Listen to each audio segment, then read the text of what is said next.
Porque avanzás. Avanzamos con vos. Porque estás cerca de los tuyos. Siempre estamos cerca tuyo. Porque rendís a toda hora. Rendimos en todo momento. Porque día a día creces. Todos los días crecemos juntos. Pioneer. Porque seguís. Seguimos.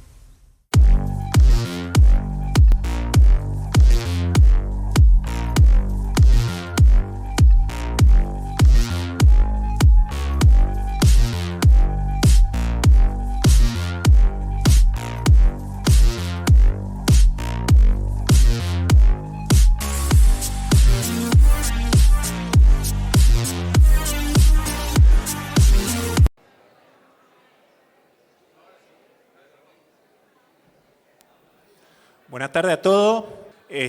Vamos a entrar en este bloque que hace referencia al manejo sanitario de los cultivos, tanto de maíz como de poroto.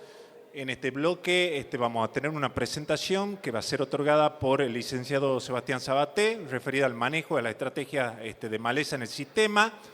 Vamos a tener dos charlas vinculadas al manejo de enfermedades, una otorgada por el doctor Sebastián Renicop, que va a abordar sobre la parte de poroto, y otra por el doctor Fernando Guerra, que va a abordar la parte de enfermedades en maíz. Y después, para terminar la parte sanitaria, vamos a abordar el tema de chicharrita con Alejandro Vera y Nicolás Campero. Así que, bueno, vayan pasando si quieren al living y le damos la palabra a Sebastián Sabaté. Bueno, muy buenas tardes a todos. Gracias por estar acá. Gracias al programa Granos bueno, felicitaciones al Flaco por ese merecido reconocimiento en la coordinación del programa y también a José por su merecida también designación como jefe de la sección Granos. Y bueno, como siempre, el programa Granos confía en nosotros con hacer nuestro pequeño aporte desde el punto de vista de las malezas. Y bueno, como esta era una situación particular donde combinamos estos dos cultivos tan interesantes pero tan desafiantes a la vez, quería hacer como un resumen general de cuáles son las estrategias comunes y cuáles son las cosas que tenemos que tener cuidado en las particularidades de cada cultivo. Sabemos que el desafío de las malezas en el NOA es complejo, no lo tenemos fácil. ¿Y por qué? Porque tenemos un larguísimo periodo desde que empiezan las temperaturas y se activan las malezas hasta que tenemos la humedad suficiente como para poder sembrar los cultivos de verano. Esas altas temperaturas generan malas condiciones para la aplicación y en los últimos años se viene dando esta situación también de una incertidumbre total en términos de fecha de siembra por la variabilidad, ¿no?, climática que estamos teniendo. Y uno de los principales problemas también son estos baches meteorológicos donde nos largamos todos a hacer las tareas y se corta la lluvia y nos frenamos de golpe. Y bueno, es un ambiente desafiante. Y por supuesto tenemos también la problemática de malezas resistentes y tolerantes que nos hace más complejo aún este sistema. Para considerar tres bases, malezas, problemas, gramíneas, tanto en poroto como en maíz, podemos caracterizar pasto ruso, quizás una desafiante en maíz, equinocloa leucina, por supuesto, por ser gramíneas anuales resistentes, y cloris. Y después, bueno, las latifoliadas, por supuesto, los siempre presentes amaranthus resistente, quitensis y palmeri, las borrerias, y bueno, particularmente en estos dos cultivos también se da la situación de la problemática de yuyo cubano, ¿no? Veamos cuáles son los activos que son exclusivos para el maíz y que no podemos usar básicamente en porotos. Es decir, lo que planteábamos es la situación esta donde todavía no sabemos qué vamos a sembrar, qué vamos a tener oportunidad de sembrar. Entonces, si nosotros hacemos estos herbicidas que vemos acá, el lote ese queda destinado a la siembra de maíz. No nos podemos cambiar si tenemos atracina, amicarbazone y sobre todo si tenemos biciclopirona y el tiencarbazón, el isoxaprutol, el adengo, ¿no? Son productos que son muy agresivos con los porotos. En cambio, para poroto también tenemos productos como el imacetapir, el imazapir, si lo usamos como barbechado temprano, el fomesafen o el metribuzin, que también nos bloquean el lote para el poroto y ya no podríamos hacer maíz, salvo en el caso que decidamos hacer un maíz CL, ahí sí podemos usar el imacetapir o el imazapir. Y después tenemos una serie de productos que nos permiten tener una flexibilidad dentro del barbecho si no sabemos a qué vamos a ir o si no hemos tomado todavía la decisión. En ese caso estamos hablando barbechos tempranos, donde podríamos utilizar terbutilacina, S-metolacloro, piroxasulfone o flumioxacin en ambos cultivos. Por supuesto, de más está decir que ni piensen en ninguno de estos dos cultivos de usar diclosulam o el clorimunoma del sulfometurón, que es el Ligate, ¿no? ¿Cuál es la diferencia entre maíz y poroto en términos de herbicidas? El maíz es cultivo de granos quizás con más tecnologías, ¿no? que hay, y tenemos herramientas químicas y tenemos buenas tolerancias en general, buena capacidad del cultivo a detoxificar muchos herbicidas. En cambio, los porotos son mucho más dependientes de un lote que venga muy limpio y tenemos, por un lado, un número muy limitado de residuales que ya por cuestiones de selectividad, si hablamos por cuestiones de registro para el cultivo, más aún reducido, y también la problemática que tenemos es que las dosis que podemos usar de esos productos son dosis muy bajas que por lo general brindan un muy corto periodo de protección.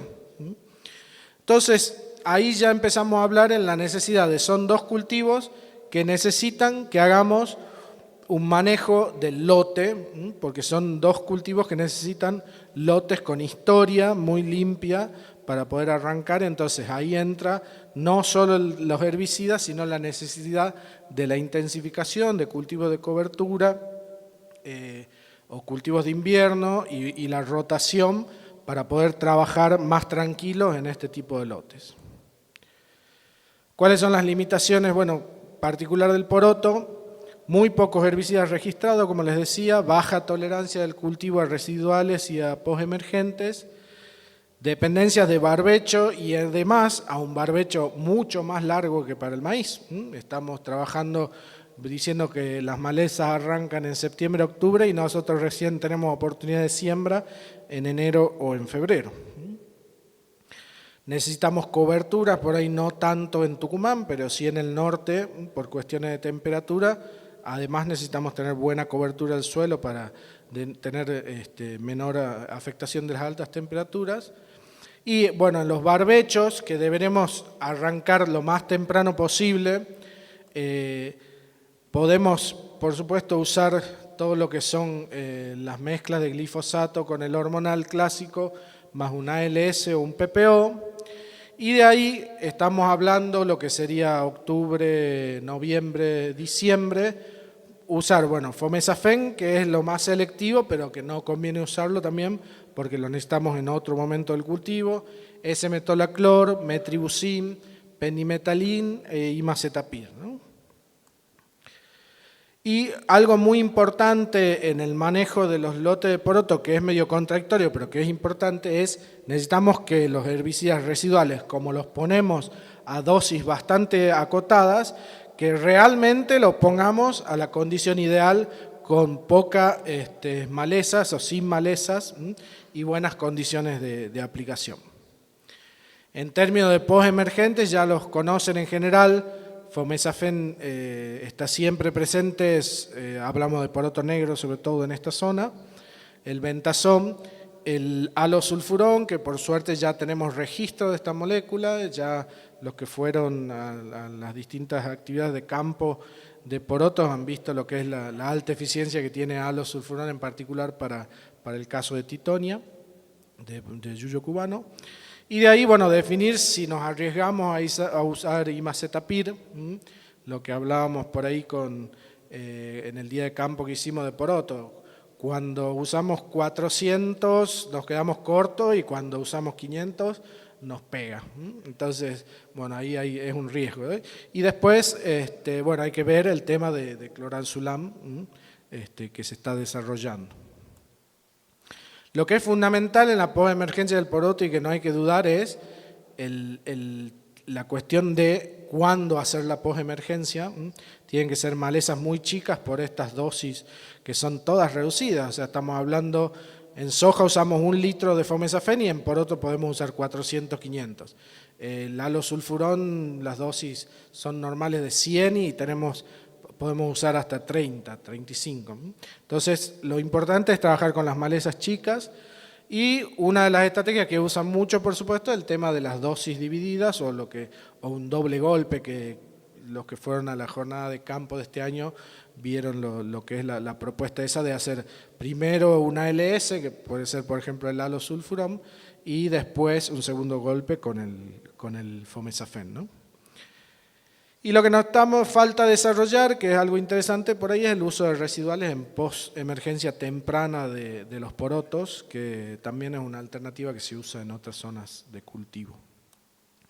En maíz, limitaciones, dificultad para el uso de graminicida, creo que es la principal, es cómo atacar el tema de las gramíneas resistentes en lotes de maíz, sobre todo cuando tenemos diferentes camadas que se acercan mucho al periodo de siembra y necesitamos un periodo de resguardo entre la aplicación del graminicida de por lo menos 15 días a la siembra. La susceptibilidad a ciertos residuales de uso muy generalizado en maíz, ¿no? O sea, la susceptibilidad a fomesafen, la susceptibilidad a diclosulam particularmente, que se está usando mucho también como herramienta de control de maíz guacho. Entonces, el maíz puede tener también varios problemas por carryover. Y quizás lo más complejo del cultivo de maíz es la dificultad que tenemos de este cultivo tan grande que está tanto tiempo en nuestro lote y que no nos permite manejar escapes o malezas otoñales e invernales dentro del cultivo, como es el caso de borreria. Nosotros tenemos borreria, tenemos maíz un año y vemos que al año siguiente se nos explota la población de borreria o de cloris.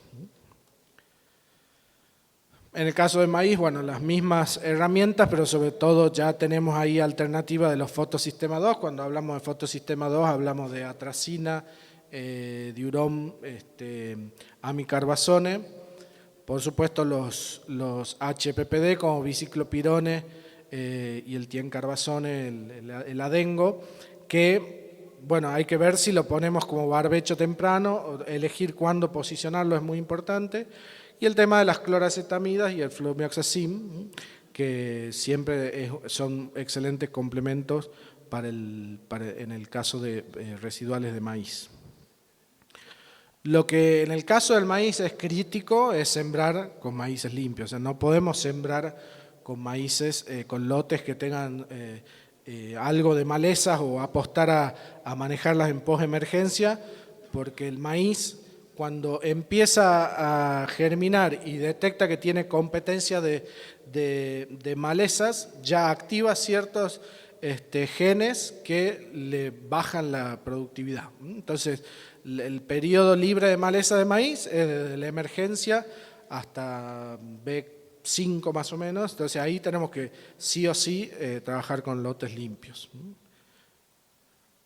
Bueno, para el control postemergente, lo más importante en el control de gramíneas es, por supuesto, lo que tenemos múltiples herramientas HPPD, que nunca nos olvidemos que no se trata de Convey o de Brucia o de Laudis, se trata de Convey más atracina, no es o lo uno o lo otro o separado, es siempre el combo para trabajar en postemergencia de maíz.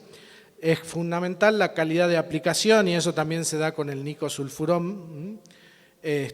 Y lo más importante es, tanto por el tema que les decía de la competencia como por la efectividad que tienen estos productos, que por ejemplo los HPPD parecen ser sistémicos, pero son más herbicidas de contacto. Tenemos que tener plantas chicas porque baja mucho la efectividad con plantas grandes y sobre todo esto que les decía, que si llegamos tarde en el control de maíz, la competencia ya compromete al rendimiento, ¿no? Entonces, cuando hablamos de estas situaciones tan difíciles para el cultivo de maíz y para el cultivo de poroto, de llegar en un lote limpio, lo que necesitamos es intensificar. Cuando nosotros intensificamos, ¿qué logramos? Logramos que el campo esté ocupado con una planta que para nosotros es de fácil control o de fácil manejo, a diferencia de una maleza. Y un cultivo de cobertura o un cultivo de invierno lo que nos permite es, sobre todo, reducir el número de aplicaciones porque hace que toda la emergencia de las anuales se retrase por un cambio en el ambiente, en la temperatura de suelo. Y también cuando cuando tenemos suelos sin cobertura, por ejemplo, muchas veces en el caso de poroto, se nos potencian la posibilidad de fitotoxicidad, como es el caso de flumioxacin, como es el caso de terbutilacina. Entonces, una cobertura es fundamental para el poroto también. Y también estos cultivos de servicio o una buena cobertura en el lote nos favorece el establecimiento y la competencia del cultivo ya sea maíz o poroto, que como sabemos el mejor herbicida es un buen cultivo, un cultivo establecido rápido, de crecimiento veloz. Y una buena cobertura, que por supuesto que en nuestro sistema es muy difícil llegar a esos 4.000, 5.000 kilos de materia seca en el suelo, pero una buena cobertura nos facilita el hecho de tener un retraso ya hasta dentro del cultivo en la emergencia de malezas, ¿no? Por altos niveles de materia seca.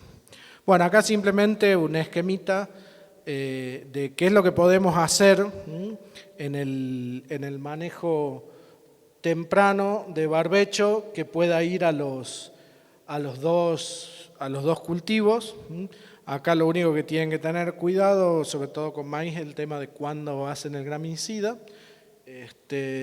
Y de ahí ya, bueno, cuando se define a qué va el lote, bueno, en el caso de gramíneas, resumimos ahí, ¿no? Los productos que se pueden utilizar. También, por supuesto, las alternativas que tenemos en posemergencia y, como decimos, buscando la intensificación idealmente, si se puede, la siembra de un cultivo de servicio al final. En el caso de poroto, acá ya utilizamos otros activos. Hay que tener mucho cuidado con lo que es flumioxacin y piroxasulfone, hay que usarlo o muy anticipado o con buenas coberturas. Y bueno, por supuesto que hay productos acá que no tienen registro, pero que nosotros venimos evaluando, lo cual sería bueno que se puedan registrar también, ¿no? Ahí están los posemergentes y bueno, también, si se puede, después hacer un cultivo de invierno sería lo ideal. Bueno, para resaltar simplemente la rotación, la intensificación, los barbechos y los residuales con un cultivo sano, nos permiten hacer un manejo sustentable y eso, por supuesto que cuando mejor manejamos tenemos más kilos cosechados. Y algo que es importante es, toda decisión que yo tome este año en ese lote me impacta en por lo menos 3 a 5 campañas futuras. Entonces siempre hay que pensar que el manejo que uno haga este año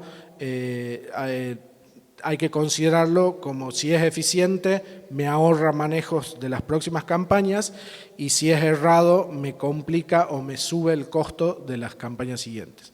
Para concluir, espero que no me haya pasado mucho, existen herramientas comunes para ambos cultivos, sin embargo hay que estar muy atentos a los herbicidas en rotación y para ambos cultivos el historial de los lotes y el manejo temprano de las problemáticas es crítico y sobre todo siempre, acuérdense, como decimos, Nosotros lo que no es, el manejo de malezas no es querer matar esa planta, sino es reducir o inhabilitar que esa planta produzca semillas que aporte al banco de semillas del suelo, porque los manejos futuros dependen de eso. Y bueno, este es el equipo de trabajo, el que siempre agradezco, por supuesto, al programa Granos y a la subestación Monterrondo, que muchos de los trabajos que hacemos se dan ahí. Acá pueden tener acceso a la charla y al grafiquito ese, que si les puede servir, si les resultó interesante. Y bueno, muchas gracias.